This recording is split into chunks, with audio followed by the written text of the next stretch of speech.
All right, it's November 15th. I just had dinner at the Metro. It's a water festival, and there's all kinds of activities going on in front of the Tong Li San River.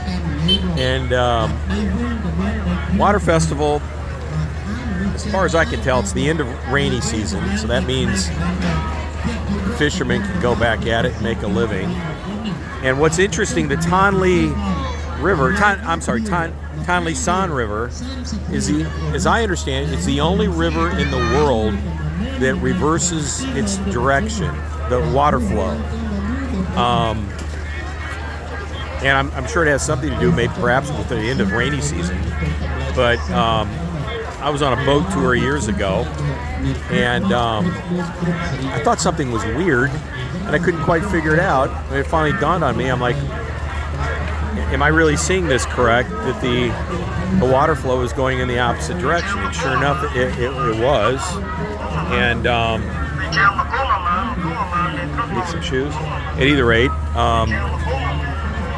yeah. So I could never really figure it out. I didn't think much of it, and then it kind of bothered me over the years.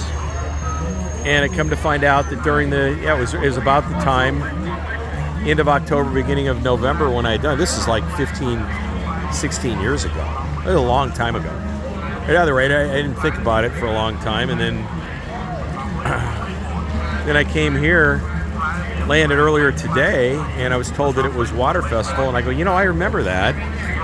And I looked it up, and sure enough, it's the only river in the world that runs in the opposite direction. So there you have it, Tong Li San River in Phnom Penh, Cambodia, and celebrating the end of rainy season. So this thing is a 3-day water festival. Stevie's going back. You need some tennis shoes? There you go. This is how it works. All the seconds that come out of the factories, this is where they end up.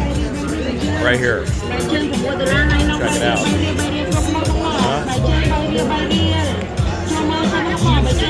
Look at this. Anyway, yeah, Steve's. This is great for young people. I'm 64, almost 65. I'm heading home.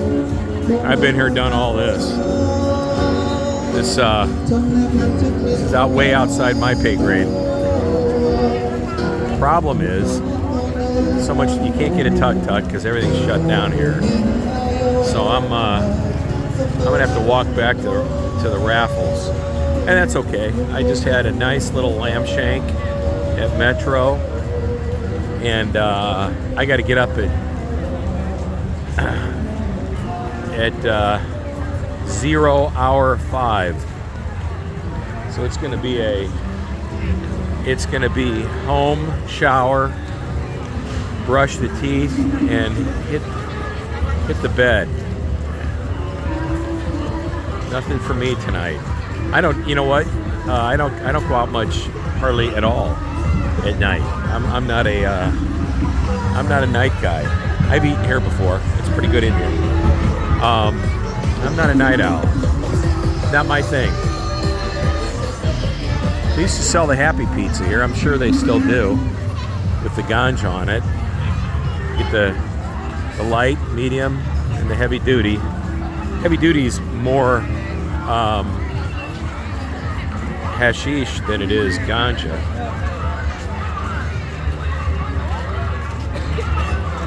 Yeah, you want to stay away from that. There you go. It's about 50 cents for a cone of ice cream. So yeah, there's all kind. I mean, this is just masses of people celebrating. It's kind of neat. It's interesting. This whole thing.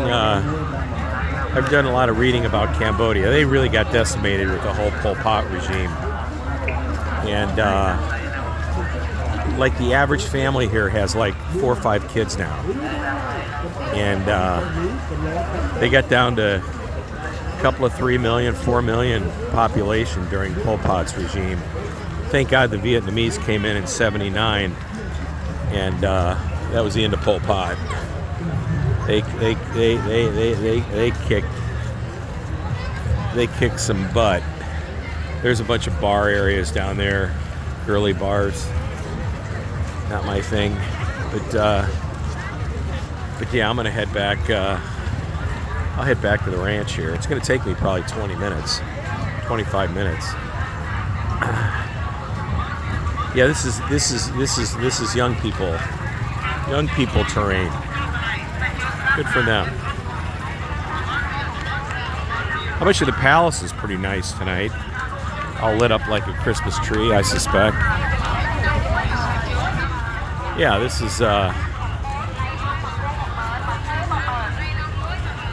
gosh, I haven't been here during the water festival. I'm trying to, I bet it was like 18 years ago, 19 years ago. The last time I was here, mid-October, November, when the water festival was. And I remember I was out with a supplier, and we went out on the Tongli San River, and we went on a river cruise, of which they ate. I didn't. I've learned my lesson there many years ago, so I don't do that. No boat food for me. At either rate, I looked, and it's like the river's flowing in the opposite direction. And I go, it can't be. And sure enough, it's the only river, Tongli San, Tonlesan. You can look it up, Tongli San River, and it flows in the opposite direction. Once a year. And this commemorates rainy season, the end of rainy season, and fishermen can go out and do their thing. It's a 3-day festival. They have, each province brings a boat, like a dragon boat, and they have races, and it's a big competition. And it's kind of neat. I remember seeing it. You know, I mean, it's a big celebration. It's their thing. Thailand has a big water festival too, and everybody's happy. A lot of, I mean, a lot of young people. Steve's making his way back to Raffles. I'm not going to participate in this. This will be going on all night. And I've had a long day. I flew in from Kaohsiung to Hong Kong to Kampuchea here, and got to the hotel and did a little bit of work, and decided to go out and grab dinner. And so I had dinner at my favorite spot, Metro. Lamb shank, a salad, no potatoes, no bread, cut the carbs, and I had bottled water, and I had some green beans, no mashed potatoes, some spinach, and it was $8 US, and it was a really good lamb shank. I mean, they have really good lamb shank, easy on the gravy. So I'm doing pretty good. I'm actually proud of myself. I'm trying to watch the carbs. If I have carbs, I eat protein first, then I have carbs. But not a lot. Cut down on the pasta. Reduced quite a bit of soda pop. I never really was into Coca-Colas. Once in a while, I gotta have a Coke. Problem with Coke is you have it once, then you want it automatically again. I mean, look at this, nothing but, yeah, that's not for me. That's just too crowded for me.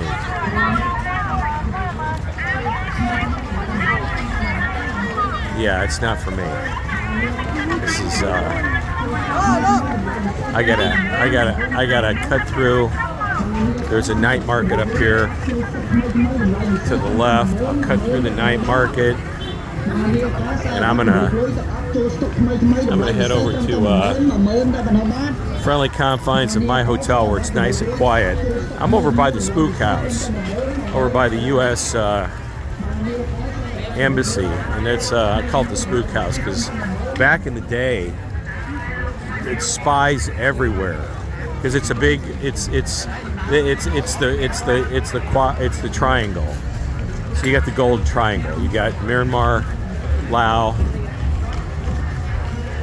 Cambodia, Thailand, and it's a big money laundering, big methamphetamine.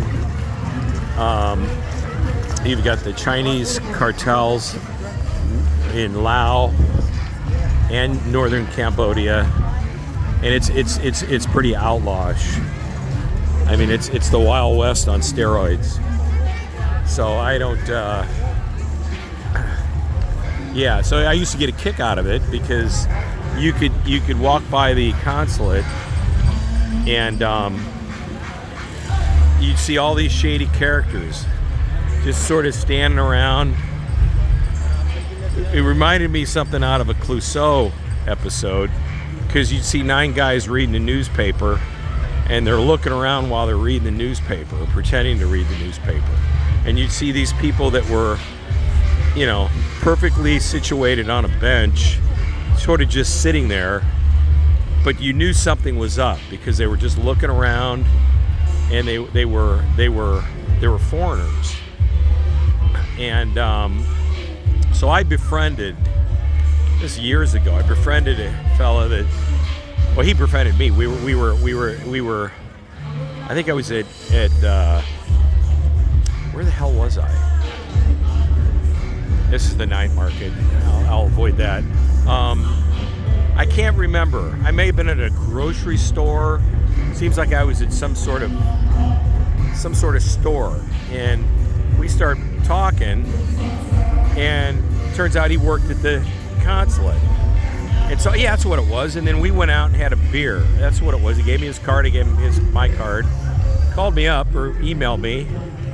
And we ended up going out having a couple beers. And he got a little loose lip. And he downloaded. I think he was leaving. His job. That's what it was. He was leaving his job. Not really disgruntled. Just got tired of government work.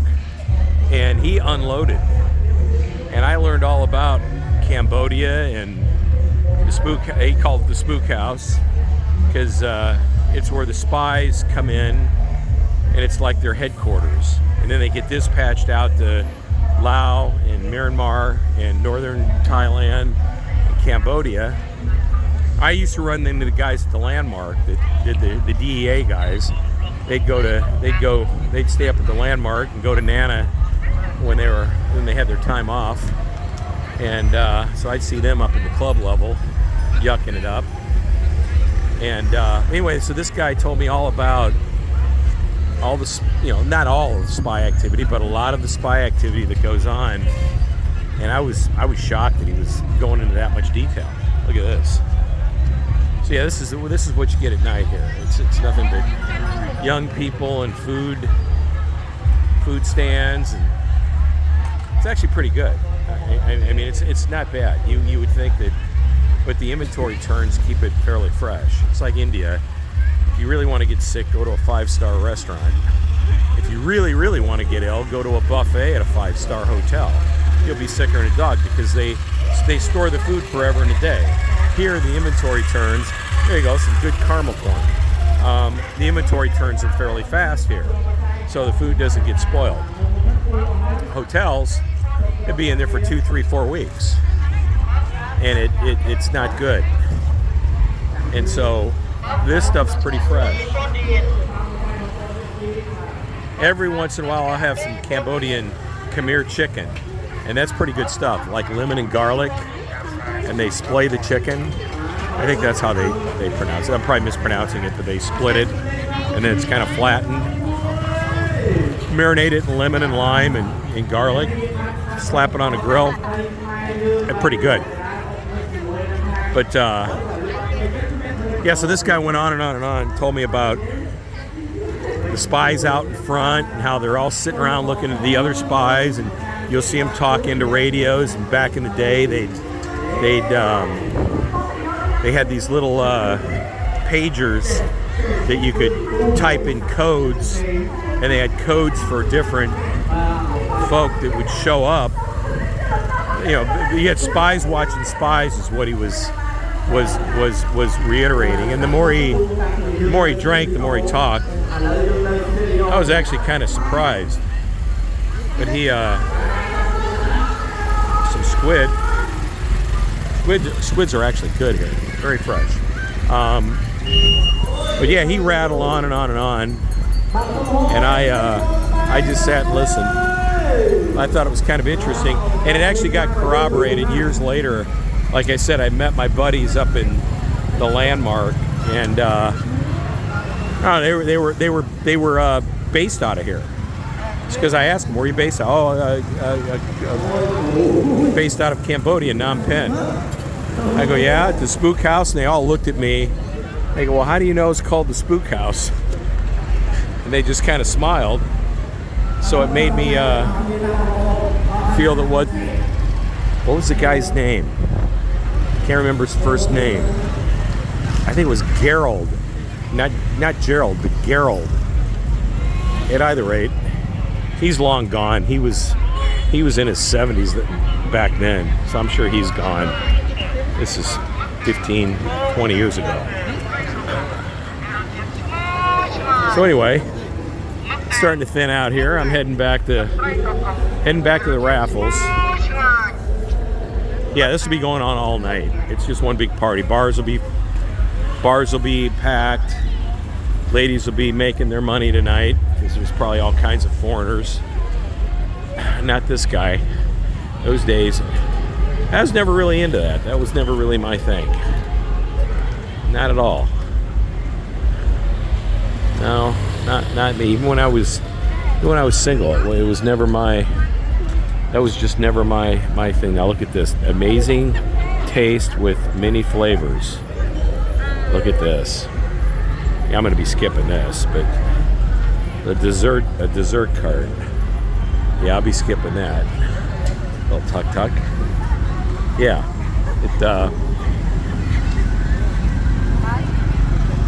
You know what? I mean, it's what I like about this kind of stuff is, you know what? It's very inexpensive, and GDP here is pretty low, so it gives families an opportunity to go out and be together and enjoy themselves. And the kids, they don't care. You know, that's the thing. Kids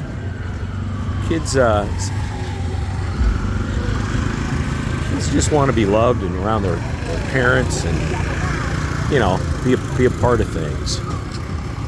As a 64-year-old guy that never had kids, I wish I would have now. It's one of the regrets I have in life. It's just to see somebody else having a really good time. It doesn't cost a whole lot to put a smile on a little guy's face. And if I weren't so old, I'd probably consider adopting a kid or two. But I'm too old. I'm 64. I'll be 65 in January. That's probably a young man's sport. We'll maybe do that next life. But I mean, some of these little kids are just gorgeous. I'd hate to think me as a parent. Yeah, that's a discussion for another video. I'd be like, hey, you can do anything you want. If I had a little girl, I'd be like, you can do anything you want, but you're going to be locked in this room for the next 25 years, so you better make yourself comfortable. So it's probably better off that I didn't have a little daughter. Anyway, so this is, I'm not sure what the hell. He's selling beer and pop, and like I say, this is just one big party. It'd be going on all night. This one big, huge blowout party. But it's not. You know what? It's peaceful. It's safe. I say it's safe. It's safe to the extent that you don't get run over by a motorcycle. But I mean, it's. I mean, I'm sure there's pickpockets and all that. But need shoes? There's your shoes. Flip-flops. There you go. Converse. Vulcanized. Look at those, huh? Smiley face on the end of those Converse. Huh? Anyway. Probably get them for next to nothing. Seconds. So yeah, Steve's making his way. I'd like to get a tuk-tuk. I should just get... How about Raffles? Raffle Hotel. Okay? He doesn't have any idea what I'm saying, and I don't speak Cambodian. I bet I could guide him. Raffle. Yeah. How much? $2. $2? $2. $2. Right over here. $2 right over here. Over here, okay? I guess not. I guess not. All right, how about $3? $2, okay? Raffle Hotel. Over here. $2. All right, hey, how about $5? Shit, I don't care. What do I care, man? It's over here. Raffle Hotel. $2. Okay. Okay, yeah, that's what I was saying. $2. All right, let's go. No problem. I'll tip you an extra too. That's how it works. All right, so $2 to the Raffle Hotel. We're maybe a half a kilometer away, but it gets me out of all this mess. And I'll tip him an extra $2 or $4. What do I care? And it'll make his night, and he can go and feed himself and hopefully his family. And I feel good about things because I helped somebody else out, and life is good. Yeah, so it's just right down the street here. So I'm paying $2, and I don't care. It's the best money spent. It's fantastic.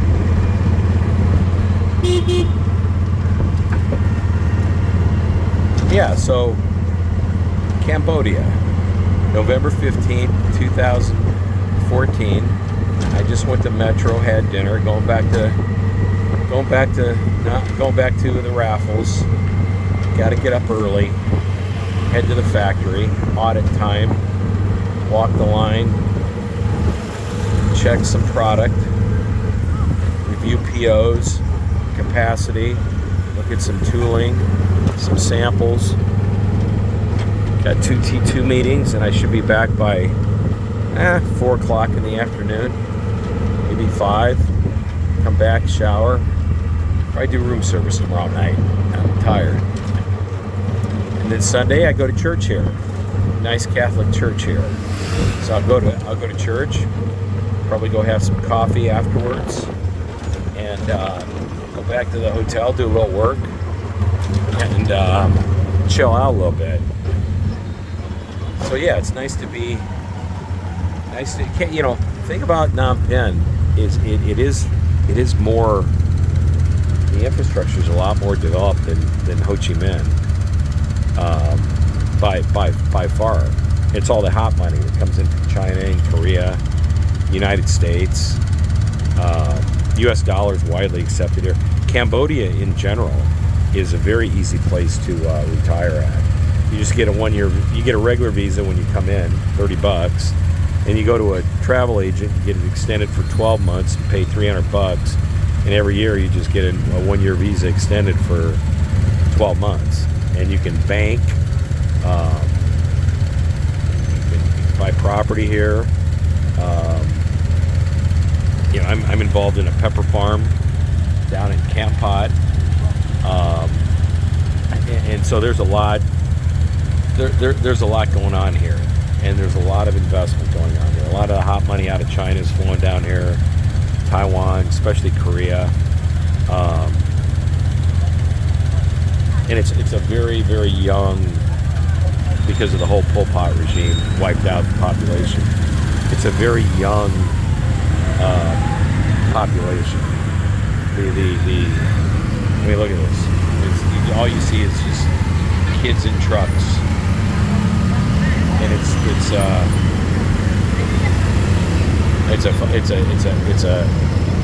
I mean, the people are extremely nice. They're respectful, kind. I have nothing but high regard for Cambodian people. You know what I mean? I find that all over Asia for the most part. There isn't one group of folk that I would segregate out as being meanies. You're nice to people, people are nice to you. So yeah, going over to the raffles.